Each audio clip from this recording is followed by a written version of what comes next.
నమస్తే మిత్రులారా, నేను మీ శ్రీనివాస్ చౌహాన్, అడ్వకేట్. మిత్రులారా,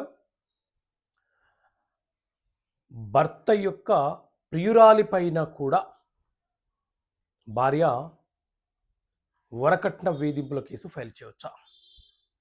Neha Singh versus state of Telangana case ఇది. Criminal petition number 8287 of 2025.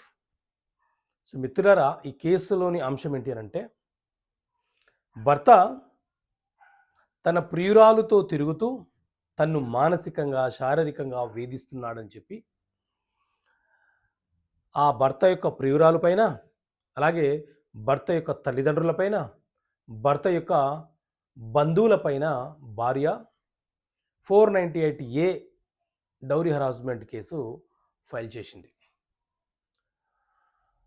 So ఈ కేసు నా మీద ఇల్లీగల్గా ఫైల్ చేశారని చెప్పి ప్రియురాలు ఎవరైతే ఉన్నారో ఆవిడ హైకోర్టులో, తెలంగాణ హైకోర్టులో క్వాష్ పిటిషన్ ఫైల్ చేసింది. సో దీని మీద విచారణ జరిపినటువంటి తెలంగాణ హైకోర్టు 498A అనే ఈ సెక్షన్, గతంలో ఉన్న ఐపీసీ సెక్షన్ ఏదైతే ఉందో, ఇది భర్త యొక్క బంధువులకు, భర్తకు జన్మనిచ్చినటువంటి రక్త సంబంధికులకు మాత్రమే ఈ సెక్షన్ అనేది అప్లికేబుల్ అవుతుంది. అంతే తప్ప మూడో వ్యక్తి మీద ఈ 498A అనే కేసు అట్రాక్ట్ చేయడానికి, ఎఫ్ఐఆర్ చేయడానికి అవకాశం లేదని చెప్పి తెలంగాణ హైకోర్టు ఆ ప్రియురాలు ఫైల్ చేసినటువంటి క్వాష్ పిటిషన్ని అలో చేసి ఎఫ్ఐఆర్లో నుంచి ఆమె పేరును తొలగించమని ఆదేశాలు ఇవ్వడం జరిగింది.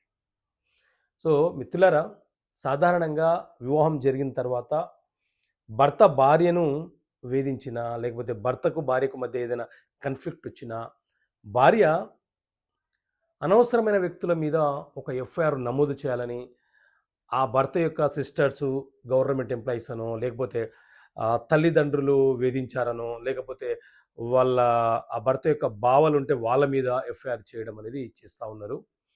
వాళ్ళు ఎక్కడో ఉంటూ కాపురం చేసుకున్న ఈ 498A అనే సెక్షన్ని మీ మీద అట్రాక్ట్ చేస్తే మీరు హైకోర్టులో క్వాష్ పిటిషన్ వేసుకొని మీకు అనవసరంగా ఈ కేసులో ఇరికించారని నిరూపించగలిగితే మిమ్మల్ని ఎఫ్ఐఆర్లో నుంచి తొలగించడానికి అవకాశం ఉంటుంది. సో ఇలా చట్టపరమైన అంశాలు మీకు తెలియపరచడం కోసం చట్టపరమైన సమస్యలకు పరిష్కారాలనే పుస్తకం తీసుకురావడం జరిగింది.